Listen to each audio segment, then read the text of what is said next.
साथियों नमस्कार। Future coaching classes के इस ऑनलाइन यूट्यूब चैनल पर आप सभी का एक बार पुनः स्वागत है। आज के इस सेशन में हम बात करने वाले हैं बीएड एंट्रेंस 2023। जैसा कि आज ही इसका ऑफिशियल नोटिफिकेशन जारी हो गया है। इस ऑफिशियल नोटिफिकेशन में क्या क्या महत्वपूर्ण बातें हैं, कब से कब तक ऑनलाइन की प्रक्रिया चलेगी, कब एग्ज़ाम डेट है और कब से काउंसलिंग होगी, ये सारी बातें हम करने वाले हैं। तो आप सभी वीडियो के अंत तक बने रहिएगा। देर ना करते हुए आइए इस सेशन की शुरुआत करते हैं।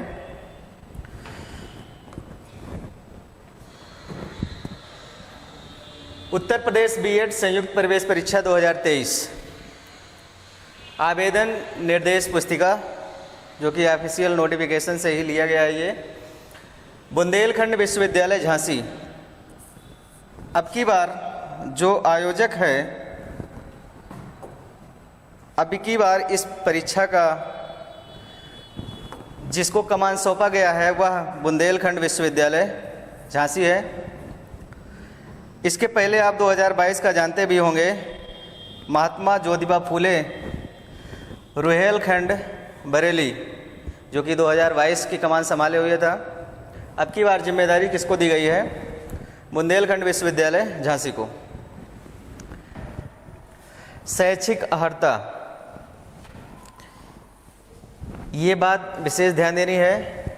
बीएड द्विवर्षीय पाठ्यक्रम प्रवेश परीक्षा 2023 में सम्मिलित होने हेतु अर्हता निम्नवत है। अर्हता के संदर्भ में बात कही गई है। पहले पॉइंट में दिया गया है, विज्ञान सामाजिक विज्ञान मानकीय वर्ग में सामान्य एवं पिछड़ा वर्ग हेतु न्यूनतम 50% अंकों के साथ विधि द्वारा स्थापित किसी विश्वविद्यालय की स्नातक उपाधि, यानी कि 50% के साथ स्नातक कहा जा रहा है अथवा स्नातकोत्तर उपाधि। न्यूनतम योग्यता कितनी होनी चाहिए? स्नातक में आपका 50% होना चाहिए अथवा स्नातकोत्तर उपाधि होनी चाहिए। फिर आगे कहा जा रहा है, बीई एवं बीटेक अभियांत्रिकी में गणित एवं विज्ञान में विशेषज्ञता वाले छात्रों के लिए न्यूनतम 55%। ये चीज़ आपको ध्यान देनी है। न्यूनतम 55% अंकों के साथ अथवा उपरोक्त के समतुल्य कोई अन्य अर्हता वाले अभ्यर्थी प्रवेश परीक्षा में सम्मिलित होने हेतु अर्ह है। सामान्य एवं पिछड़ा वर्ग के लिए कितना? 50% अंकों के साथ यूजी होना चाहिए, ग्रेजुएशन या स्नातक होना चाहिए अथवा स्नातकोत्तर की उपाधि होनी चाहिए। एक बात तो ये आपको ध्यान में रखनी है। फिर दूसरा है, बीई एवं बीटेक अभियांत्रिकी में गणित एवं विज्ञान में विशेषज्ञता वाले छात्रों के लिए न्यूनतम 55% अंक, यानी कि इनके लिए 55% अंकों के साथ अथवा उपरोक्त के समतुल्य उनके समकक्ष यदि कोई अर्हता है तो प्रवेश परीक्षा में सम्मिलित होने हेतु अर्ह है। आगे दूसरे बिंदु में दिया गया है, अनुसूचित जनजाति के अभ्यर्थियों हेतु विधि द्वारा स्थापित किसी विश्वविद्यालय की स्नातक अथवा स्नातकोत्तर उपाधि, उत्तीर्ण अथवा गणित एवं विज्ञान में विशेषज्ञता के साथ बीई एवं बीटेक में स्नातक उपाधि अथवा उपरोक्त के समतुल्य कोई अन्य अर्हता वाले अभ्यर्थी प्रवेश परीक्षा में सम्मिलित होने हेतु अर्ह हैं। यहाँ ध्यान दीजिएगा, ये अनुसूचित जाति और अनुसूचित जनजाति के लिए बात की जा रही है कि इनका जनरल और ओबीसी वालों का 50% होना अनिवार्य है और बाकी बीई और बीटेक वाले को 55%। बाकी एससी और एसटी को यदि आप पास हैं केवल या उसकी उपाधि आप धारण करते हैं तब भी आप इसमें फॉर्म अप्लाई कर सकते हैं। तीसरे में दिया गया है, दृष्टिबाधित अभ्यर्थियों को न्यूनतम शैक्षणिक अर्हता में स्नातक स्तर पर 5% की छूट दी जाएगी, यानी कि जो दिव्यांगजन हैं, दिव्यांग लोग हैं या दृष्टिबाधित अभ्यर्थियों को न्यूनतम 5% की छूट दी जाएगी। संपूर्णानंद संस्कृत विश्वविद्यालय वाराणसी या उससे संबद्ध महाविद्यालयों में शिक्षा शास्त्री बीएड में प्रवेश के इच्छुक अभ्यर्थी है। शैक्षिक अर्हता का विवरण निम्नवत है। देखिए, न्यूनतम 50% अंकों सहित संपूर्णानंद संस्कृत विश्वविद्यालय 50%, ये ध्यान देना है। त्रिवर्षीय शास्त्री परीक्षा या द्विवर्षीय शास्त्री परीक्षा सत्र 1990 तक या विधि द्वारा स्थापित किसी अन्य विश्वविद्यालय की शास्त्रीय अथवा त्रिवर्षीय स्नातक परीक्षा तीनों वर्षों में संस्कृत सहित अथवा द्विवर्षीय शास्त्री या संस्कृत वैकल्पिक विषय सहित द्विवर्षीय स्नातक परीक्षा सत्र 1985 तक, यानी कि 1990 से 1985 तक, ये आपको ध्यान देना है। तीनों वर्षों में संस्कृत से अभिप्राय संस्कृत को मुख्य अथवा कोर विषय के रूप में अध्ययन किया गया हो। ये संपूर्णानंद वालों के लिए ये टॉपिक ध्यान में रखना है। महत्वपूर्ण नोट, ये चीज़ आप ध्यान दीजिएगा। महत्वपूर्ण नोट में कहा जा रहा है, ऐसे अभ्यर्थी जो वर्ष 2023 में अर्हता परीक्षा में सम्मिलित हो रहे हैं, ऐसे अभ्यर्थी जो 2023 में अर्हता परीक्षा हेतु सम्मिलित हो रहे हैं, वे भी इस प्रवेश परीक्षा में आवेदन करने हेतु पात्र होंगे या अर्ह होंगे। ऐसे अभ्यर्थियों को काउंसलिंग प्रक्रिया के पूर्व न्यूनतम अर्हता धारित करना अनिवार्य होगा। ये अपीयरिंग वालों के लिए बात की जा रही है। फिर से देखिएगा, ऐसे अभ्यर्थी जो 2023 में अर्हता परीक्षा में सम्मिलित हो रहे हैं, वे भी इस प्रवेश परीक्षा में आवेदन करने हेतु पात्र हैं, डाल सकते हैं फॉर्म। ऐसे अभ्यर्थी को काउंसलिंग प्रक्रिया के पूर्व न्यूनतम अर्हता धारित करना अनिवार्य होगा, यानी कि जब आपकी काउंसलिंग शुरू होगी उसके पहले आपका ये अर्हता परीक्षा पूरी होनी चाहिए, तो आप फॉर्म डाल सकते हैं। इसका मतलब कि अपीयरिंग वालों को साफ साफ यहाँ लिखा गया है, अपीयरिंग वाले फॉर्म अप्लाई कर सकते हैं। ठीक, ये सब अर्हता से संबंधित सारी बातें थीं। हम बढ़ते हैं फिर अगले, जो आप के लिए बेहद इम्पोर्टेंट है। इसमें दिया गया है विज्ञापन की तिथि 1 फरवरी 2023 को ही जारी हो गया था। आज जो इसकी ऑफिशियल नोटिफिकेशन आई है उसमें साफ साफ दिख रहा है ऑनलाइन आवेदन पत्र की प्रारंभ तिथि। ऑनलाइन आवेदन प्रारंभ की तिथि कब से है? 10 फरवरी 2023, जैसा कि आज से इसका आवेदन शुरू हो चुका है। बिना विलंब शुल्क के ऑनलाइन आवेदन की तिथि 3 मार्च 2023 को और विलंब शुल्क सहित आवेदन पत्र की अंतिम तिथि क्या है? 10 मार्च 2023।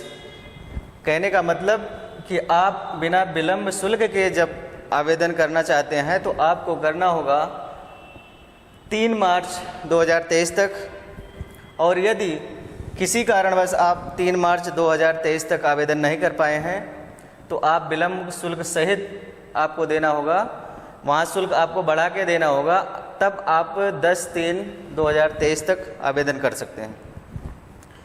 इसके आगे हम देखते हैं प्रवेश पत्र डाउनलोड किए जाने की तिथि। प्रवेश पत्र कब से डाउनलोड होगा? इसकी तिथि दी गई है 13 अप्रैल 2023 को। फिर प्रवेश परीक्षा की संभावित तिथि, ये दोस्तों ध्यान दीजिएगा, संभावित तिथि दिया गया है, यानी कि जो संभावित तिथि दी गई है वो 24 अप्रैल को है, दिन सोमवार। यानी कि 24 अप्रैल को इस बीएड एंट्रेंस के एग्ज़ाम कराने की तिथि घोषित की गई है, जो कि संभावित है। प्रवेश परीक्षा परिणाम की संभावित तिथि, यानी कि परिणाम रिजल्ट कब आएगा उसकी भी डेट दे दी गई है। उसकी भी डेट आपके सामने दिख रही होगी, 30 मई 2023 को। 30 मई 2000 तिथि को इनके अनुसार परिणाम घोषित कर दिया जाएगा। इससे संबंधित और सारी बातें हम आगे देखते हैं। नोट में दिया गया है किसी विशेष परिस्थिति में बीएड 2 वर्षीय पाठ्यक्रम आप जानते हैं कि बीएड आचार्य राममूर्ति वर्मा कमेटी के माध्यम से 2015 से 2 वर्षीय का कर दिया गया है, और तभी से अब तक जो चल रहा है 2 वर्षीय पाठ्यक्रम ही है, और NEP 2020 नेशनल एजुकेशन पॉलिसी 2020 में यह बात भी, इस बात का भी मेंशन है कि अब बीएड का कोर्स 4 वर्षीय कर दिया जाएगा। फिलहाल अभी तो प्रक्रिया 2 वर्षीय ही है, तो 2 वर्षीय ही जानिएगा। आगे देखते हैं 2 वर्षीय पाठ्यक्रम प्रवेश परीक्षा 2023 से संबंधित तिथियों में परिवर्तन का अधिकार आयोजक बुंदेलखंड विश्वविद्यालय झांसी के पास होगा। स्वाभाविक सी बात है कि यदि जिम्मेदारी इनको दी गई है तो किसी भी परिवर्तन के लिए जिम्मेदार यही यूनिवर्सिटी होगी। यदि बीएड 2 वर्षीय प्रवेश परीक्षा 2023 से संबंधित कोई तिथि परिवर्तित होती है तो इसकी सूचना बुंदेलखंड विश्वविद्यालय झांसी वेबसाइट पर प्रदर्शित की जाएगी। यदि कोई तिथि में हेरफेर होता है, परिवर्तन होता है, बदलाव होता है, तो इसकी संपूर्ण जानकारी विश्वविद्यालय के माध्यम से दिया जाएगा। सबसे इम्पोर्टेंट बात यहाँ भी देखते हैं, शुल्क, क्या शुल्क लगेगा, आवेदन शुल्क क्या है। तो हर कैटेगरी का अलग अलग शुल्क है, इसके बारे में हम लोग देख लेते हैं। आवेदन शुल्क में दिया गया है, और ये भी जानते रहिएगा कि दिनांक 10 फरवरी से 3 मार्च 2023 तक ये शुल्क जो आपको दिख रहा है, उत्तर प्रदेश के सामान्य एवं अन्य पिछड़ा वर्ग यानी कि जनरल के जो अभ्यर्थी हैं और अन्य पिछड़ा वर्ग यानी OBC के जो अभ्यर्थी हैं, उनके लिए दिया गया है 1400 रुपये। 1400 रुपये आवेदन शुल्क देना होगा। और उत्तर प्रदेश के अनुसूचित जात यानी SC और अनुसूचित जनजाति SC ST के लिए जो आवेदन शुल्क है 700 रुपये है। जनरल और OBC के अभ्यर्थियों के लिए आवेदन शुल्क 1400 रुपये, और SC ST के अभ्यर्थियों के लिए आवेदन शुल्क 700 रुपये रखा गया है। अन्य राज्यों के समस्त वर्गों के अभ्यर्थियों के लिए जो इस स्टेट से नहीं होंगे, अदर स्टेट से होंगे, उनके लिए शुल्क 1400 रुपये दिया गया है। आगे देखते हैं, ये तो बिना विलंब किए, यानी कि आप जब 10 फरवरी से 3 मार्च के बीच आवेदन कर दे रहे हैं तो आपको इस तरह से शुल्क पे करना होगा। विलंब शुल्क के साथ यदि कोई अभ्यर्थी आवेदन करता है, यानी कि जो निर्धारित तिथि है, अंतिम तिथि, वहाँ उस डेट तक यदि आप आवेदन नहीं कर पाए हैं तो आपको विलंब शुल्क के साथ आवेदन करने का मौका दिया जाएगा। उत्तर प्रदेश के सामान्य एवं अन्य पिछड़ा वर्ग के अभ्यर्थियों के लिए 2000 रुपये, जैसा कि आप देख भी रहे हैं। उत्तर प्रदेश के अनुसूचित जात, अनुसूचित जनजाति वर्ग के अभ्यर्थियों के लिए 1000 रुपये, यानी कि ST और SC के लिए 1000 रुपये। अन्य राज्यों के लिए समस्त वर्गों के अभ्यर्थियों के लिए 2000 रुपये। तो ये शुल्क से संबंधित सूचनाएं थी, आप इसको ध्यान दीजिएगा। आगे बढ़ते हैं, महत्वपूर्ण निर्देश। महत्वपूर्ण निर्देश में दिया गया है, पहले बिंदु में प्रवेश परीक्षा है तो ऑनलाइन आवेदन करने के पूर्व अर्हता संबंधी निर्देशों को अवश्य पढ़ लें जो वेबसाइट पर उपलब्ध है। जैसा कि आप वेबसाइट पर जाकर इनके सारे इंस्ट्रक्शन को, इनके सारे निर्देश को आप पढ़ सकते हैं। दूसरे पॉइंट में दिया गया, आवेदक की अर्हता अथवा भारांकों में किसी भी त्रुटि के लिए वह स्वयं उत्तरदायी होगा। यदि आप भारांक का कोई सर्टिफिकेट लगाते हैं और जो आपकी क्वालिफिकेशन है, जो इसकी अर्हता है, उससे संबंधित इस संबंध में किसी तरह के बाद की स्थिति मान्य नहीं होगी। कृपया नोट कर लें कि ऑनलाइन आवेदन पत्र के प्रिंट आउट के मूल प्रति अथवा छाया प्रति को बुंदेलखंड विश्वविद्यालय झांसी अथवा कहीं भी भेजने की आवश्यकता नहीं है। इसमें साफ साफ कहा गया है कि आपको आवेदन करने के उपरांत हार्ड कॉपी को कहीं भेजने की आवश्यकता नहीं है, यानी कि उसका प्रिंट आउट भेजना नहीं है, अपने पास ही रखना है। ऑनलाइन आवेदन के प्रिंट आउट की मूल प्रति छाया एवं उसकी पंजीकरण संख्या भविष्य में संदर्भ हेतु आप अपने पास सुरक्षित रखें, आप उसको सहेज के रखें। चौथे पॉइंट में कहा जा रहा है, प्रत्येक ऑनलाइन आवेदन पत्र पर कंप्यूटर जनित 15 अंकों की एक संख्या अंकित है जो कि पंजीकरण संख्या है। आपका जब आवेदन होगा तो रजिस्ट्रेशन नंबर, जिसको पंजीकरण संख्या कहा जा रहा है, वो 15 अंकों की एक संख्या अंकित होगी, उसको आपको ध्यान में रखना है, जिसे बीएड प्रवेश परीक्षा 2023 भविष्य में किए जाने वाले पत्राचार के लिए सुरक्षित रखना अनिवार्य होगा। आगे दिया जा रहा है, ऑनलाइन आवेदन पत्र में आवेदक द्वारा की गई कुछ प्रविष्टियां में यदि उसे कोई त्रुटि दृष्टिगोचर होती है तो ऐसी स्थिति में आवेदक परीक्षा फॉर्म भरने की अंतिम तिथि के पश्चात 4 दिनों के अंदर त्रुटियों का संशोधन कर सकेगा।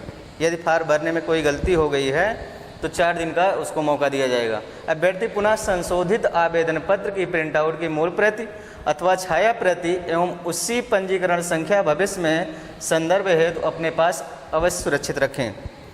ये सारी ज़रूरी बातें हैं। प्रविष्टियाँ जिसमें त्रुटि संशोधन किया जा सकता है, कहाँ कहाँ त्रुटि हुई है तो आप संशोधन कर सकते हैं। इसमें दिया गया है विषय वर्ग यानी कला वर्ग, वाणिज्य वर्ग, कृषि वर्ग और साइंस या विज्ञान वर्ग, मेल या फीमेल में, और भारांक से संबंधित तथा परीक्षा केंद्र से संबंधित, ये सब त्रुटियां संशोधन की जा सकती हैं। आगे कहा जा रहा है ईमेल आईडी। अभ्यर्थियों को परामर्श दिया जाता है कि वह अपनी व्यक्तिगत ईमेल आईडी, आपकी पर्सनल ईमेल आईडी होनी चाहिए जो आप फॉर्म फिल करते समय उसमें फिल कर रहे हैं। आगे दिया जा रहा है ऑनलाइन आवेदन पत्र में अंकित करें जिसे वे स्वयं प्रयोग में ला रहे हैं। यानी कि जो आप स्वयं प्रयोग में ला रहे हैं, अपने किसी घर का या यार दोस्त का या माता पिता का या अन्य किसी का आपको नहीं डालना है, बल्कि आपका व्यक्तिगत ईमेल आईडी ही होना चाहिए। आगे कहा जा रहा है जिसे वे स्वयं प्रयोग में ला रहे हैं, क्योंकि भविष्य में बुंदेलखंड विश्वविद्यालय झांसी द्वारा अभ्यर्थियों को कोई भी सूचना आवश्यकता पड़ने पर इसी ईमेल आईडी पर प्रेषित की जाएगी। यानी कि कोई भी सूचना यदि संप्रेषित करना है इस बुंदेलखंड झांसी यूनिवर्सिटी को, तो आपके उसी ईमेल आईडी पर वो संप्रेषित की जाएगी। आगे 8वें पॉइंट में कहा जा रहा है मोबाइल नंबर। अभ्यर्थियों को परामर्श दिया जाता है कि वे अपना वही मोबाइल नंबर ऑनलाइन आवेदन पत्र में अंकित करें जिसे वे स्वयं प्रयोग में ला रहे हैं।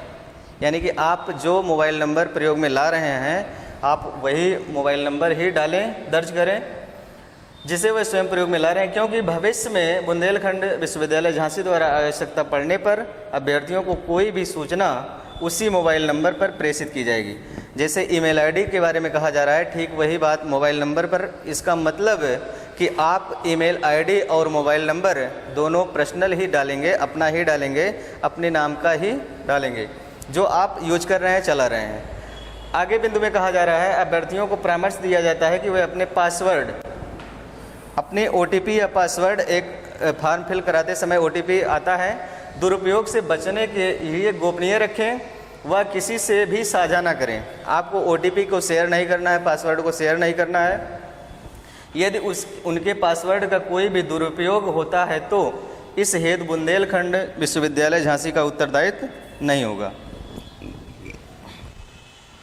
यदि आप पासवर्ड या OTP आप अपना इधर उधर कर रहे हैं, किसी के पास शेयर कर रहे हैं, तो उसकी जिम्मेदारी आपकी होगी, ये यूनिवर्सिटी की जिम्मेदारी नहीं होगी। अगली स्लाइड में देखते हैं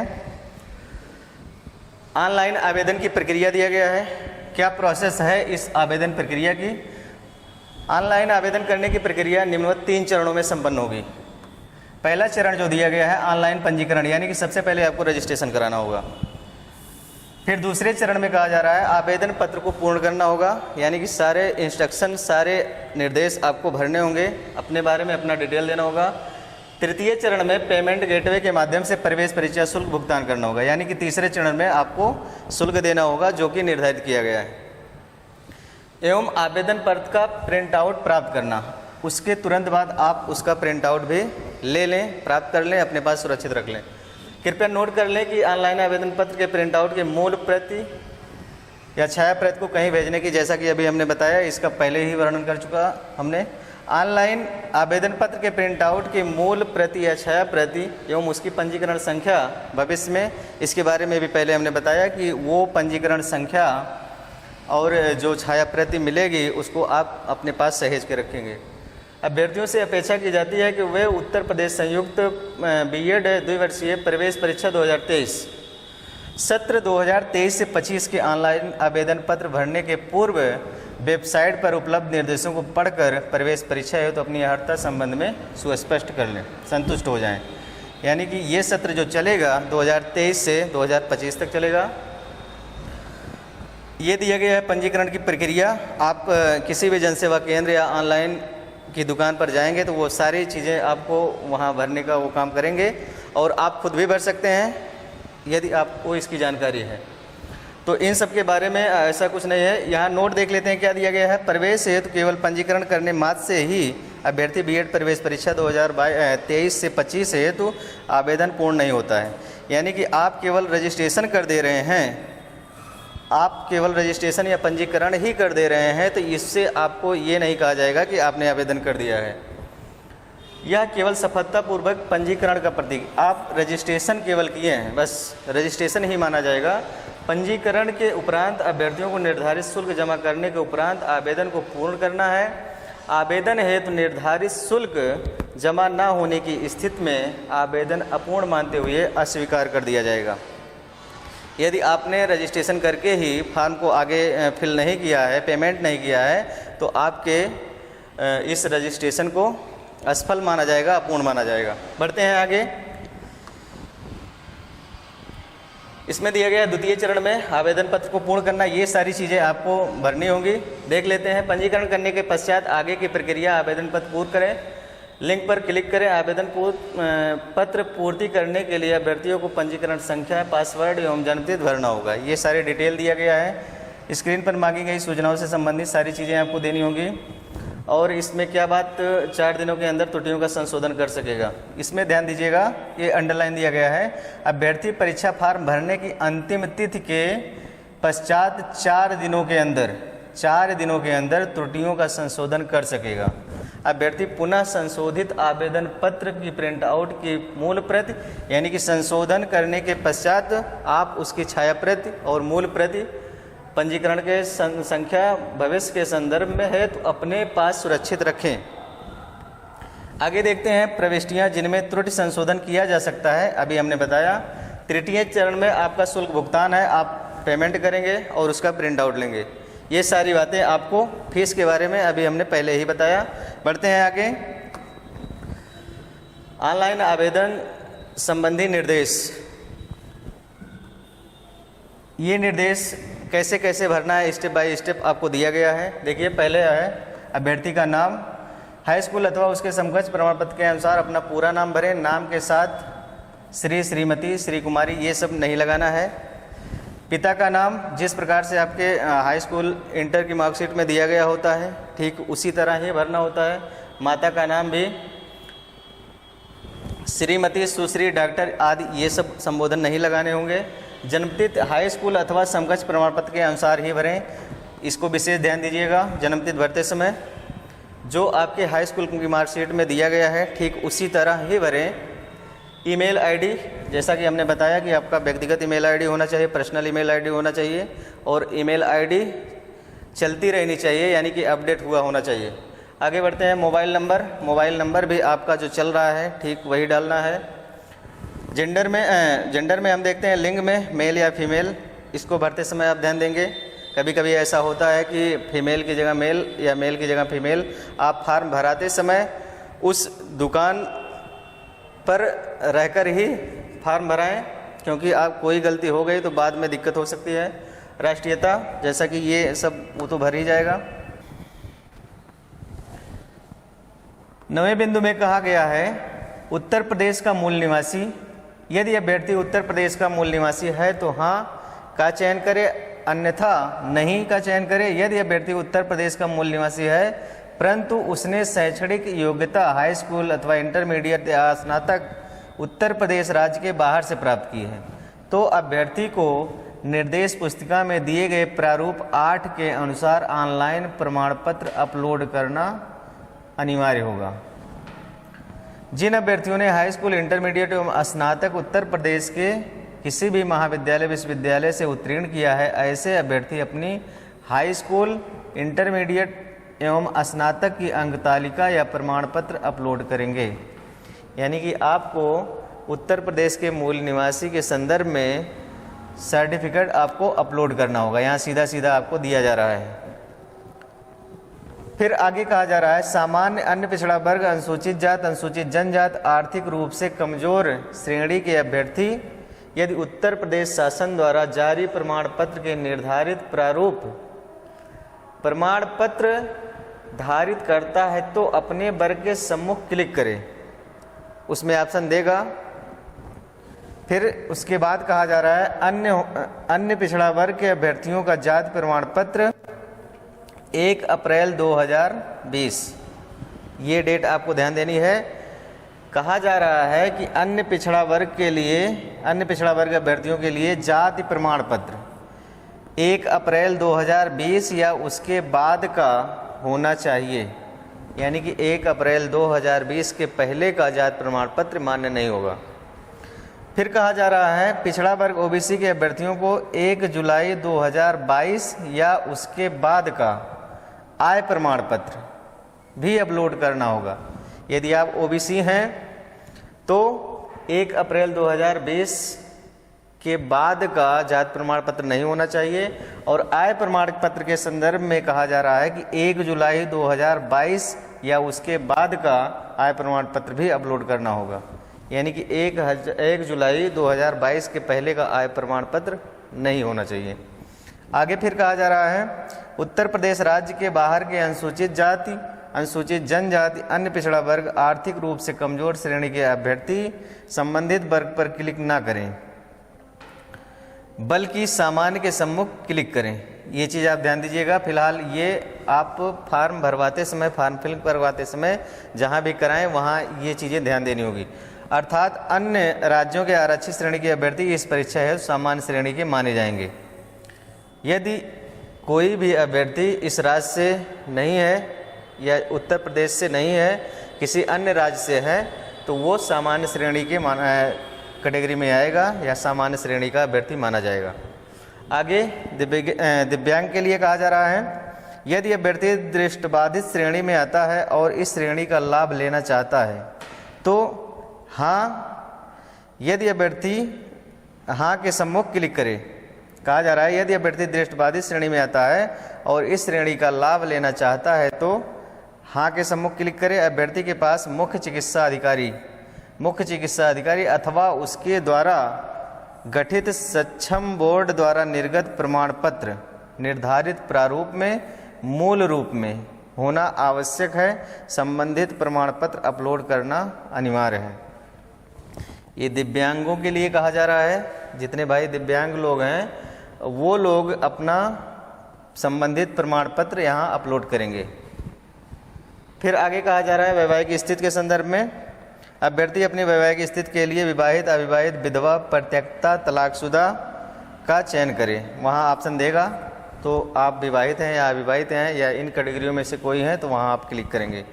फिर तीसरे में दिया गया है पत्र व्यवहार का पूरा पता। पत्र व्यवहार के पते में अभ्यर्थी अपना नाम, डाक का संपूर्ण पता भरे, यानी कि नाम के साथ में आप अपने एड्रेस को डालेंगे, अपने पते को डालेंगे। ये चीज़ें इस के अंतर्गत आप ये चीज़ जान पाए हैं। फिर अगला हम पिन कोड में अभ्यर्थी अपने पत्र व्यवहार में दिए गए पते से संबंधित पिन कोड नंबर को फिल करें, भरें। फोटो पहचान दिया गया है अभ्यर्थी अपना 12 अंकों का आधार संख्या भरें। जिन अभ्यर्थियों को आधार कार्ड यदि अब तक नहीं बना है तो वो अपना पासपोर्ट या ड्राइविंग लाइसेंस, वोटर आईडी का नंबर अंकित कर सकते हैं। यानी कि आपका आधार नंबर यदि नहीं है तो आप उसके स्थान पर अपना पासपोर्ट और ड्राइविंग लाइसेंस, वोटर आईडी, ये सब चीज़ें उसका डिटेल आप डाल सकते हैं। फ़ोटो युक्त होना चाहिए। फ़ोटो अभ्यर्थियों के हस्ताक्षर, यानी कि फ़ोटो के बारे में दिया गया है, और हस्ताक्षर तो ऑनलाइन आवेदन पत्र पर निर्धारित स्थान पर अपना नवीनतम रंगीन अभिमुख, यानी कि फ्रंट फेस करके खिंचाना है। दोनों तर्जनी तथा हस्ताक्षर का आकार में एवं अन्य संबंधित प्रपत्र अपलोड करना है। ये चीज़ ध्यान दीजिएगा। फ़ोटो, साइन, ये सब अपलोड होगा और साथ ही साथ आपके उंगलियों का फिंगरप्रिंट लिया जाएगा। फोटोग्राफ दोनों तर्जनी तथा हस्ताक्षर, ये केबी, वो दुकान वाले अपना केबी जेपीजी में जो फॉर्मेट होगा वो सब सेट कर लेंगे। देखते हैं हाई स्कूल परीक्षा विवरण। अभ्यर्थी अपने हाई स्कूल के पूर्णांक एवं प्राप्तांक को यथास्थान भरें। जहां भरना होगा वहीं भरना है। इसे भरते समय प्राप्तांक प्रतिशत स्वतः दिखाई देगा, यानी कि आपको परसेंटेज में निकाल के नहीं भरना है, वो सॉफ्टवेयर अपडेट कर लेगा। आगे बढ़ते हैं इंटरमीडिएट परीक्षा विवरण। अभ्यर्थी अपने इंटरमीडिएट के पूर्णांक एवं प्राप्तांक को यथास्थान भरे। इसे भरते समय प्राप्तांक प्रतिशत स्वतः दिखाई देगा। वही बात यहाँ भी कही जा रही है। स्नातक परीक्षा विवरण। अभ्यर्थी अपनी स्नातक उपाधि के पूर्णांक एवं प्राप्तांक को यथास्थान भरे, प्रतिशत स्वतः दिखाई देगा। प्रस्नातक अभ्यर्थी अपनी प्रस्तात्मक उपाधि के पूर्णांक एवं प्राप्तांक को यथास्थान भरे। इसे भरते समय ठीक वही चीज़ें यहाँ भी दी हैं। ये नोट आप ध्यान दीजिएगा। यदि अभ्यर्थी स्नातक स्तर पर अर्हता पूरी करता है, यदि अभ्यर्थी स्नातक स्तर पर अर्हता पूरी करता है और उनसे प्रास्नातक परीक्षा पूर्ण नहीं की हो, उसने प्रास्नातक परीक्षा पूर्ण नहीं की हो, तो वह इस कॉलम को ना भरे। देखिए, यदि अभ्यर्थी स्नातक स्तर पर अर्हता पूरी करता है और उसने प्रास्नातक परीक्षा पूर्ण नहीं की हो, तो उसको ये कॉलम नहीं भरना है। आगे बढ़ते हैं। उपश्रेणी, ये उपश्रेणी सब कैटेगरी यहाँ डालनी है। भारांक हेतु मांग अथवा दावा, जो लोग भारांक लगाना चाहते हैं उसका सर्टिफिकेट उनके पास होना चाहिए, उसको अपलोड भी करना है। और उसके बाद देखिए यहाँ दिया गया है, अभ्यर्थी भारांक की अर्हता के लिए परिशिष्ट संख्या 1 को सावधानीपूर्वक देखें। उसके अनुसार परिशिष्ट संख्या 1 में श्रेणी ए से एफ तक के नीचे उस कोड के अंतर्गत मांगे गए भारांक से संबंधित श्रेणी का चयन करें। यानी कि उनको ए से एफ तक की श्रेणी दी गई है कि किस टाइप के जो भारांक होंगे उनको कितने नंबर का भारांक दिया जाएगा। ये सारी बातें आगे देख दी गई हैं। संबंधित प्रमाण पत्र अपलोड करना है, यानी कि जो भी भारांक जैसे एनसीसी, स्काउट गाइड, खेल आदि आप प्रमाण पत्र इसमें लगाना चाहते हैं तो उससे संबंधित प्रमाण पत्र आपको अपलोड करना होगा, यानी कि उसका सर्टिफिकेट आपके पास होना चाहिए। ऐसे नहीं होगा कि आप उसमें टिक करा दें और फार्म लेगा ही नहीं, तो आपको संबंधित प्रमाण पत्र अपलोड करना है। आगे बढ़ते हैं। प्रवेश परीक्षा केंद्र है शहर का विकल्प। आप जहां परीक्षा देना चाहते हैं उसके शहर का विकल्प देना होगा, और ये विकल्प आपके 75 जिलों में ऑप्शन बने हैं। अपना अम्बेडकर नगर भी बना हुआ है। यहाँ देखते हैं, परीक्षा केंद्र परिवर्तित हेतु आवेदन पत्र किसी भी दशा में स्वीकार नहीं किया जाएगा। यानी कि परीक्षा केंद्र आपके परिवर्तित नहीं किए जाएंगे, बदले नहीं जाएंगे। ये चीज़ आपको ध्यान देना है। घोषणा पत्र आपको भरना है। विषय समूह, अभ्यर्थी अपने विषय समूह का चयन करें। प्रवेश परीक्षा का प्रारूप देखें, पृष्ठ संख्या, यानी कि जो विषय समूह है आपका, जैसा कि हमने अभी बताया, विज्ञान संकाय के हैं कि कला संकाय हैं, वाणिज्य संकाय के हैं कि कृषि संकाय के हैं, ये अपना ध्यान देना होगा। फिर लास्ट में घोषणा पत्र भरना है। वहाँ आगे देखते हैं। ये आरक्षण, ऊर्ध्वाधर आरक्षण के बारे में है, क्षैतिज आरक्षण के बारे में, ये इम्पोर्टेंट उतना नहीं है। नेत्रहीन अभ्यर्थियों को, ठीक, इसको देखते हैं। यहाँ देख लीजिए, विवाहित महिला अभ्यर्थियों को जाति प्रमाण पत्र एवं आय प्रमाण पत्र पिता के नाम से ही निर्गत कराना होगा। ये चीज़ आप ध्यान दीजिएगा, क्योंकि काउंसलिंग के समय ये दिक्कतें होती हैं और लोग कन्फ्यूजन में रहते हैं। जिन लोगों की शादी हो जाती है तो वो सोचते हैं कि हस्बैंड के नाम का बनाना है या पिता के नाम का बनाना है, तो यह बात इसमें स्पष्ट मेंशन की गई है। आप ध्यान दीजिएगा कि विवाहित महिला अभ्यर्थियों का जाति प्रमाण पत्र एवं आय प्रमाण पत्र पिता के नाम से ही निर्गत होना चाहिए। यानी कि जब आप आय और जाति का आवेदन करेंगे तो आप पिता के नाम से ही आवेदन करेंगे, पिता के नाम का ही मांगा गया है। ठीक। काउंसलिंग के प्रारंभ होने तक आरक्षण के संबंध में उत्तर प्रदेश शासन सरकार द्वारा जो भी शासनादेश सूचना निर्गत होंगे उनके अनुसार ही आरक्षण ऊर्ध्वाधर अथवा क्षैतिज अनुमन्य होगा।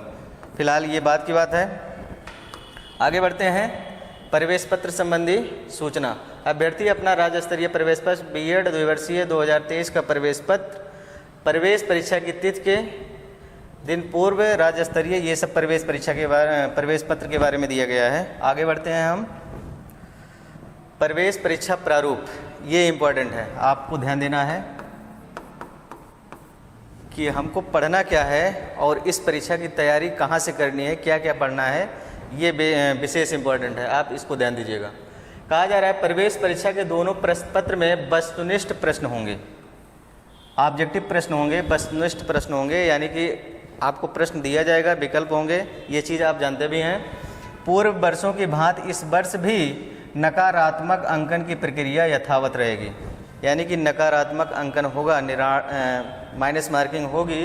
कितने की होगी? 1/3 की होगी, 1/3, यानी कि 1/3 अंक की कटौती की जाएगी यदि आपके प्रश्न गलत होते हैं तो। फिर आप देख पा रहे हैं प्रवेश परीक्षा में 2 प्रश्न पत्र होंगे, ये चीज़ आपको ध्यान देना है। प्रवेश परीक्षा में 2 प्रश्न पत्र होंगे। पहला प्रश्न पत्र प्रथम सामान्य ज्ञान प्रश्नों की संख्या 50 होगी, यानी कि 50 प्रश्न आपके सामान्य ज्ञान के होंगे, जनरल नॉलेज के होंगे। अंक 100 होगा और कुल 200 अंक का होगा। 3 घंटे की अवधि होगी। 100 अंक आपका सामान्य ज्ञान जनरल नॉलेज का होगा और भाषा हिंदी अथवा अंग्रेजी में से कोई एक, यानी कि भाषा के चयन में आपको या तो आप हिंदी ले सकते हैं या तो आप इंग्लिश या अंग्रेजी, दोनों में से एक भाषा का चुनाव करना है और उसके भी 50 प्रश्न ही आएंगे, यानी कि 50 आपके सामान्य ज्ञान के और 50 हिंदी अथवा अंग्रेजी के। इनका भी 100 अंक का होगा, यानी कि 100 अंक ये, 100 अंक ये, आपका 200 अंक का ये प्रथम प्रश्न पत्र हो जाएगा। और टाइम कितना मिलेगा आपको? 3 घंटे, जो कि पर्याप्त टाइम रहता है, आप आराम से करेंगे तब भी कर पाएंगे। उपरोक्त खंड आ सभी के लिए अनिवार्य है। ये सभी के लिए कहने का मतलब कि किसी भी संकाय का हो, विज्ञान संकाय का हो या कला संकाय का हो या वाणिज्य का या कृषि का, वो सबके लिए अनिवार्य है। खंड बा भाषा से संबंधित होगा।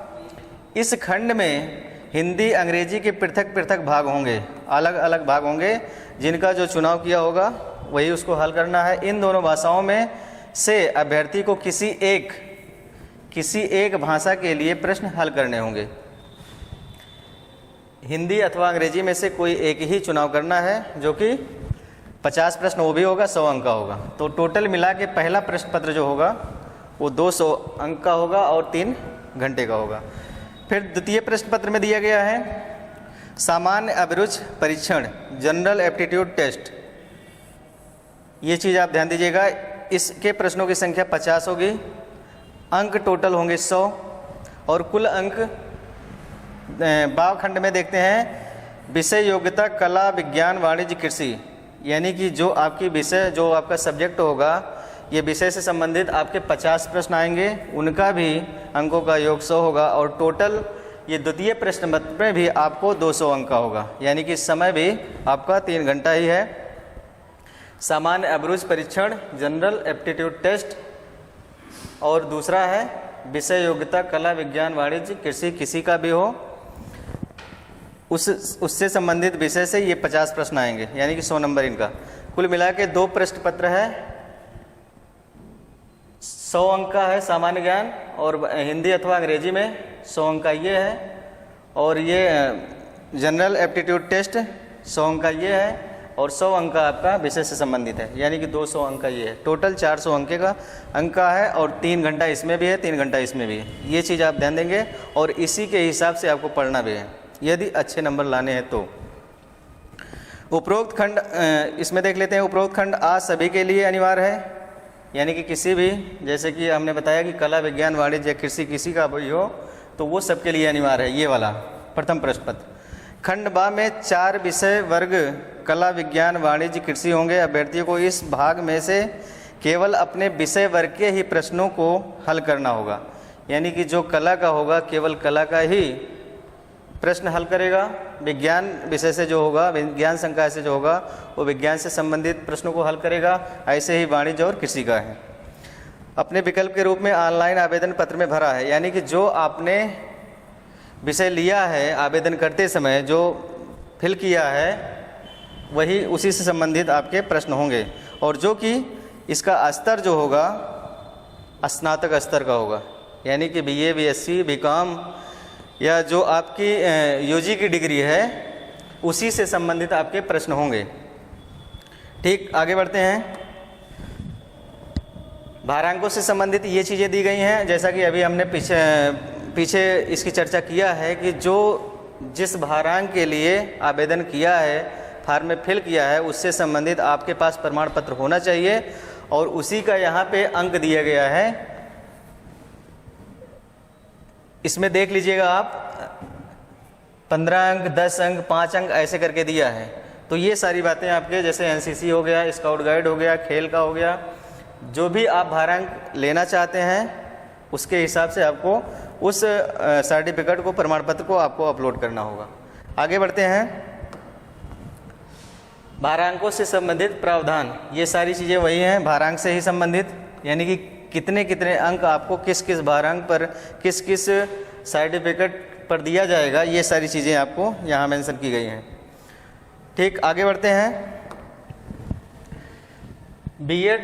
संयुक्त बीएड प्रवेश परीक्षा 2023 से 25 से संबंधित विश्वविद्यालय, ये आपके विश्वविद्यालय हैं। इन सब विश्वविद्यालय में काउंसलिंग के बाद जब काउंसलिंग की प्रक्रिया आरंभ होगी तो ये सारे विद्यालय के अकॉर्डिंग जितने संबद्ध महाविद्यालय होंगे उनमें आपका एडमिशन होगा। ये सारी प्रक्रिया आप एग्ज़ाम देने के बाद ये चीज़ जान पाएंगे। तो साथियों, ये रही आज के जो ऑफिशियल नोटिफिकेशन जारी हुआ।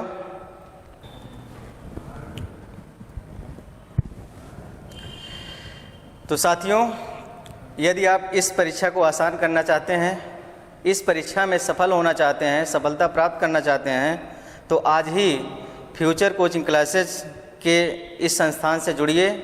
हमारे यहाँ सुविधाएं ऑनलाइन और ऑफलाइन दोनों हैं। आप ऑनलाइन भी कक्षाएं ले सकते हैं, ऑफलाइन भी ले सकते हैं, बहुत कम ही फीस में। हमारे यहाँ गुणवत्ता से कोई समझौता नहीं।